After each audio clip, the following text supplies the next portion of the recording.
Hi everyone. Hello YouTube. My name's Sue. I do all sorts of crafting, so I thought I'd take you along with me on some of the bits and bobs that I like to make, basically. I live in Devon, and twice a year we have, well, what for us is a big craft event at West Point in Exeter. And I visited a stall there, a charity stall for the Linus project, and it was various crafters selling off their bits and bobs that they didn't want anymore, basically. So I picked up some very interesting patchwork pieces, and I'm just laying them out because I'm trying to decide what I'm going to do with them all, actually. I've got, yeah, I mean, they're lovely. I mean, it's all, you know, patchwork that people have done. This is the bear claw patch. That's what it's called. Yeah, all these different colours. I was thinking of, oh, they're quite big. I was thinking of pincushions, but they're going to be quite big because they're, yeah, they're a good 6 by 6. Yeah, they might be a bit big for a pincushion, but I think they'd be very pretty. I don't know, if you've got a lot of pins like me, you'd probably want a 6 by 6, but work in progress on that one. I'll just show you the other ones that I got. That one looks very nice. And that one with cherries on. And then I picked up some other, well, quilt block, yeah, quilted blocks that other people have done, basically. This is a log cabin. Again, it would make a beautiful pincushion, but I don't know, it's kind of a bit of a waste. I might think about some projects to do with those that doesn't involve pincushions. And the other things I picked up were, I love other people's scraps because, you know, we're all the same. We all get stuck in a rut on our scrap piles. So, you know, some of them are very oddly shaped. I think this is obviously a piece of fabric cut for a dress or something. But, you know, really nice. It's got some lovely leaves. Yeah.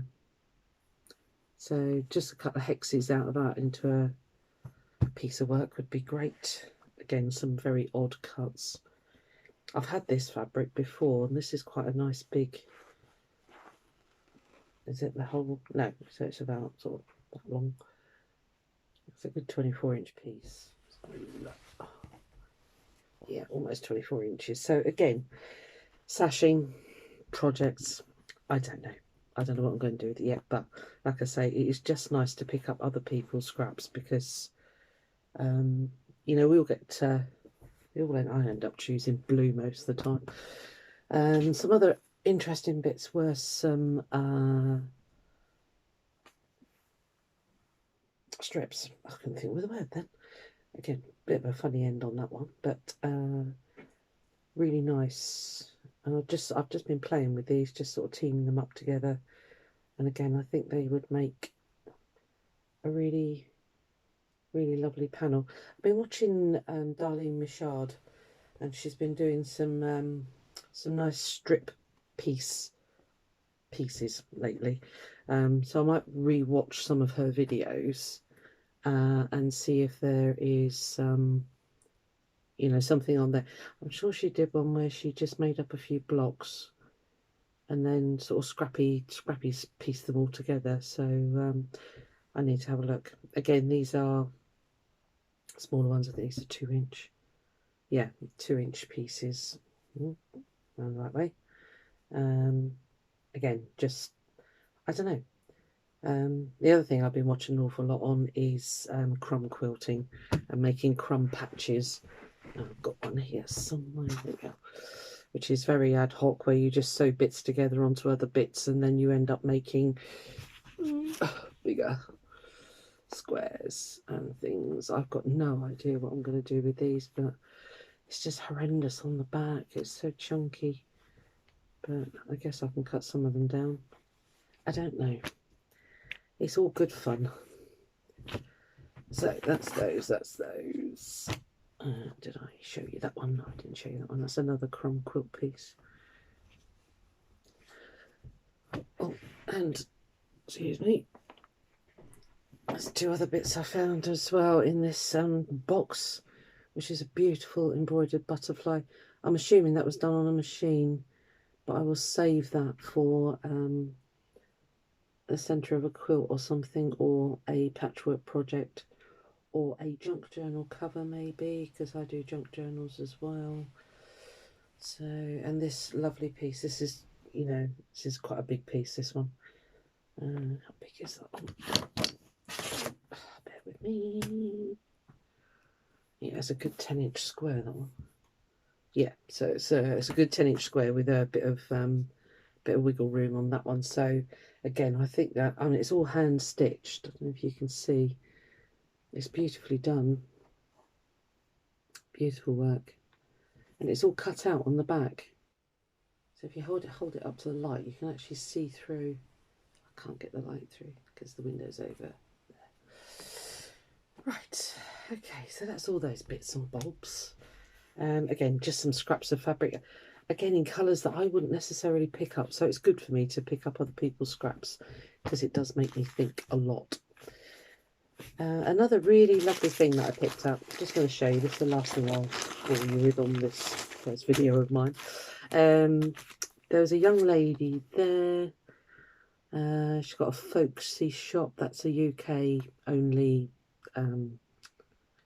crafters basically, and she's called Sea Parrot. That's going to come out the wrong way round, isn't it? Okay, it's Sea Parrot, and so it's folksy.com/shops/Sea Parrot, and her name's Lorraine, and she does these beautiful bird patches, which I'm about to show you. So these are printed on it's a cotton fabric. She said they're washable, so I'm just going to, as you can see, I bought quite a stack, so as usual. I bought quite a few different birds actually, and they're the same. That one. Again, I'm not 100% certain what I'm going to do. Just see roughly what sizes these are. I mean, that's 4 by 3, so you know, I could make up. I guess I could cut it down, couldn't I? To a, yeah, I could get a 3 by 3 out of that. So again, it could be the centre of a patchwork panel. It could go on one of my junk journals. I do not know. I just picked them up because they're beautiful, and apparently they're all our own hand drawings. We've got a puff in there with no legs, so I'd have to free motion embroidery some legs on those. But these are lovely. These were her, well, she classed them as her seconds, and they were a ridiculously cheap price. I can't remember how much now, but I haven't looked at her shop online, actually. I must do that. I don't know what, I'm assuming she sells these panels online individually. I said I bought rather a lot of these. So I think because they were very cheap for what they are. I mean, they're beautiful. Again, lovely. And she also does strips. So this is the little teeny tiny birdies. Well, that was pure Devon, that was.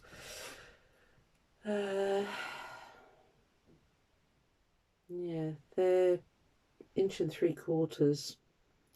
So I did take a photo actually of she'd done like a an inch, like many little inch pieces out of these, and then inch pieces of fabric, and then done sort of mounted them in an embroidery hoop as like a wall hanging. So that was quite pretty actually. So, and then she did robins as well, which are the larger ones, which are very cute. Get those closer for you. They're lovely, aren't they? So I mean, you could either use them as a panel, which I think would look nice actually, especially on a Christmas one. Or again, you can chop them up because they are, yeah, she's cut these at 4, and then would you get a 4-inch panel? Hang on. No, you'd be pushing it, so you'd probably have to do a 3 by 3 actually, which if I can show you, because it'll be back to front, the numbers, I will suss that out. But if you look at my grid here, This is the 3x3 sort of highlighted square on my ruler here. So that would fit perfectly, wouldn't it? Yeah, beautiful. So again, it's an upcoming project. I tend to buy stuff and not really have plans for it, but then eventually I do get a plan for it. So hopefully that's exactly what will happen. So that again is Sea Parrot, and she's on, I say it's UK based crafters. I used to ship abroad when I was on it, so I don't know whether she has the same thing. You'd have to message her. So her email is Lorraine, LORRAINE .seaparrot, SEAPARROT @gmail.com. Again, she's on Folksy, so look for the parrot. Oh, so she's called herself Sea Parrot, but she's got a picture of a puffin there. Sorry, it's just going to be backwards, but you can see there's a puffin. Okay. Each to their own. Right, I'll put those in there because I'm going to keep them clean. Because knowing my craft room, as you can probably see, it's a bit of a tip, but we like messy craft rooms. I do. So I work. Yeah, I think that's about it actually. I will get you something that I made very recently, so bear with me. I'll be back. Right, I'm back. God, if this ever goes on YouTube, I'll be very surprised. Okay, I'm totally addicted to a channel that I found recently. Kate at the Last Homely House, lives up in Northumberland here in England. Lovely lady. I think my sister's under the skin, Kate, because even I don't like the middles of plum tomatoes, as you pointed out in one of your cooking videos. And we love all the same sort of stuff. So anyway, she did a big version of this recently, which was, you know, a big version. I wanted to do 1 inch, yeah, 1 inch patchwork. So I made this fella, which I'm going to use as a pin cushion. It's super cute. It's not very well stuffed actually. I need to work that out. But anyway, so they were. I cut my squares to 1.5 inches. No, I didn't. I cut my fabric squares to 1.5 inches, but my paper squares were dead on 1 inch. So they are all 1 inch cubes. And the best bit was, I've had this fabric forever. Oh, sticking there so you can see. And the lovely bit is I only had to use one fabric for this because, look, I mean, this is how it came. This was a vintage piece that I found, I don't know where. And as you can see, it's not hard to pick out a load of different fabrics. Otherwise, you'd have to have, you know, quite a few different patterned fabrics to make this fella in all his glory. So that's meant to be his nose, and I put it the wrong bit. It should have been up there. But I had this fabric which had this circle on, which made a really good eye. Oh, yeah, I just noticed that. It should be up there. Okay. Obviously that's his tail. You see this properly. Get out of the way. Yeah, he's quite cute. I like him. I just backed it with felt. As I say, because I want to use him probably as a pin cushion, unless my granddaughter sees it first, and she'll probably nick it. But oh, that nose is bugging me now. Oh, it should be up there. Okay, all right, not to worry. Another thing that I've started, I picked up a load of fabric sample books. I've got one here. 2 secs. You know, these books that if you're buying curtains or having your house redone, you get these things. I picked up 9, I think it was. I know, like I need more fabric. The only problem is that you have like stickers on the backs and stuff like that, so your usable fabric is, you know, fairly small. But anyway, I cut a lot. Well, I destroyed 8 books, so this is the last one I've got left now. So you end up with quite a small square of fabric, basically. Oh, there we go. So I've got, you can see that whole tub. Where are you? There. That whole tub there, and that one are all fabric squares like these. But like I said, they're a bit pain because you end up with all these stickers on which don't come off for, well, actually I'm saying that. I'll say they don't come off for love nor money usually, but sometimes if you're lucky on the more rougher fabrics on the back, you can actually get a bit more of it peeled off. And of course they're furnishing fabrics. I mean, this one's stunning. But trying to think of projects to do with them, I turn quite a lot into bags. I make a lot of wash bags and things like that because I also make soaps and things, but that's another story. So I kind of come up with this idea. So I just cut them in, what would you describe it as? Like a squashed square. Let me find a bit of paper. I'll try it for you. So anyway, I really wanted something to make with those apart from bags, which is what I end up making tons of. Excuse me. And I'd made some of these boxes out of felt before. Another thing I will show you. Sorry, this is not going to be to scale, so do not take it as a scale drawing. It's a cross, that's the word I was trying to think of. Yeah, so you just basically, you know, work out how big your fabric is. And if, I mean, obviously these sides, these need to be exactly the same. This intersection here, they need to be the same height because they form the corner of your bowl. All right, that'll determine whatever this height is here will determine the depth of your bowl, if that makes sense. Yeah, and obviously the square will be your base, will be how square your bag is, your box rather. Ooh, a bit of thread on the bottom. Nothing unusual in this house. Yeah, so you then cut that out. I cut out 2 pieces of fabric in fabric like that, wrong side to wrong side, and machine. I did the did I? Ah, no, I know what I did. I machine stitch when I put them right side to right side, while it was still flat like that. I machine stitched just zigzag all the way around because they were quite fraying fabrics.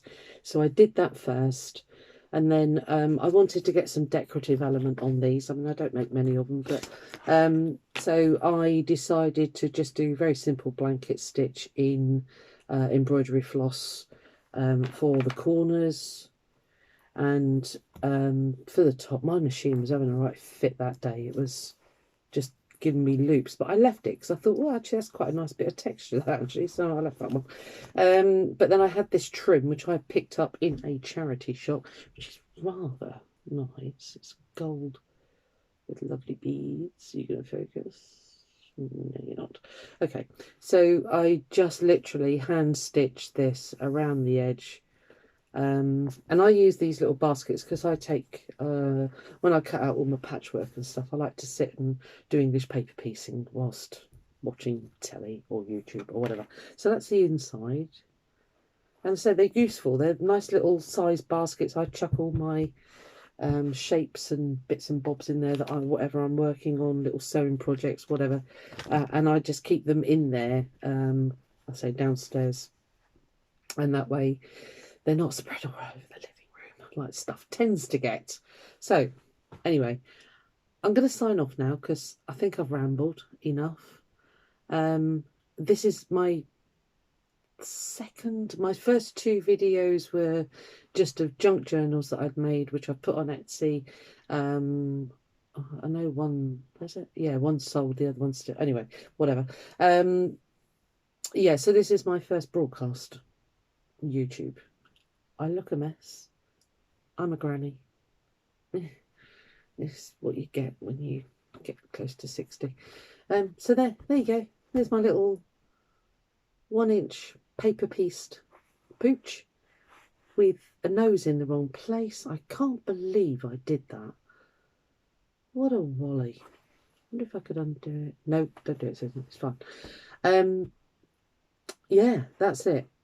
Whether I'll be brave enough to ever put another one up, I don't know. It depends if this one goes on, I'll be honest with you. But if you kind of like this sort of thing, I love fabric craft. I love crafting in general. I've got a lot of stuff. I also do cooking on a budget because I've recently gone part-time and there's quite a dent in my income. But, you know, we'll see how that goes. I think that's it. Let's make that do for the first one, eh? So, I've no idea what I'm going to call the channel. My business name is SuzieQmakes. SuzieQmakes on Etsy. I don't know what I'm going to call it. Well, I'd like to get Devon in the title, but we'll see. Anyway, I'll work it out. Thank you very much. Yeah, I'll be back soon. I'll think of another one to do. Let me know what you want this content to be, I'll be honest with you. If you don't want it all to be sewing based, that's fine. As I say, I do paint and arty, crafty stuff. It's just all sorts I do. So I'm willing to accommodate. I just love crafting. I've always crafted since the age of 6. So, well, sewn with my grandmother. Anywho, I'm going to sign off. Thank you very much if you've watched this one. Thank you for your patience. It will get better. The light is rubbish at the moment. And I promise I'll do my hair next time. Lipstick's not going to happen. I don't do fabric. I don't do fabric. I do fabric. I don't do lipstick. Thank you very much. Bye.